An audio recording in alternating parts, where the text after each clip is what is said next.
आपण पाहत आहात प्रेस मीडिया न्यूज. मोहोळ तालुक्यात जकरा या कारखान्याचा गंभीर पर्यावरणीय गुन्हा. शेतकऱ्यांच्या शेतात चोरून रसायनयुक्त दूषित पाणी. कारवाई नाही झाल्यास 5 जानेवारीपासून पुण्यात बेमुदत धरणे आंदोलनाचा इशारा.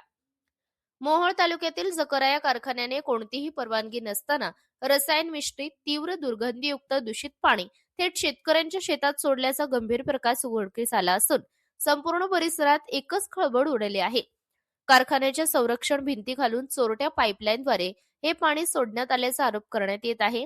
या दूषित पाण्यामुळे अनेक शेतजमिनींचे मोठ्या प्रमाणात नुकसान झाले असून विहीर व बोरवेलचे पाणी दूषित व उतरले आहे. परिसरातील सामान्य नागरिक पाणी पिऊन आजारी पडले असून जनावरे, पशुपक्षी व माणसांसाठी सध्या पिण्याच्या पाण्याची टंचाई निर्माण झाली आहे. या प्रकरणी सोलापूर व पुणे येथील महाराष्ट्र प्रदूषण नियंत्रण मंडळाकडे वारंवार तक्रारी करूनही कोणतीही ठोस कारवाई न झाल्याने संबंधित अधिकाऱ्यांच्या भूमिकेवर गंभीर प्रश्न उपस्थित झाले आहेत. नियम मोडणाऱ्या कारखान्यांवर कारवाई का होत नाही, असा संतप्त सवाल शेतकऱ्यांकडून केला जात आहे.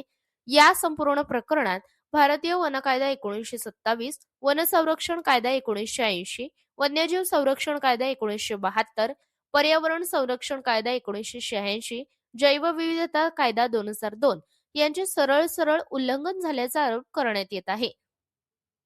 महाराष्ट्र राज्य पत्रकार कल्याण सेवाभावी संस्थेचे अध्यक्ष बाळासाहेब पारवे आणि महेंद्र शिरसाट यांनी स्पष्ट इशारा दिला आहे की दोषी जकरा या कारखान्यावर तात्काळ गुन्हे दाखल करावेत, प्रदूषण नियंत्रण मंडळातील जबाबदार अधिकाऱ्यांना निलंबित करावे आणि बाधित शेतकऱ्यांना तात्काळ नुकसान भरपाई द्यावी.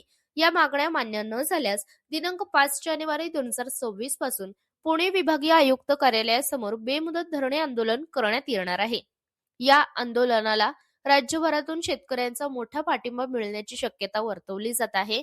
मोहोळ तालुक्यातील शेतकरी सध्या न्यायाच्या प्रतीक्षेत असून प्रशासन या गंभीर पर्यावरणीय गुन्ह्यावर काय भूमिका घेते याकडे संपूर्ण जिल्ह्याचेच लक्ष लागले आहे.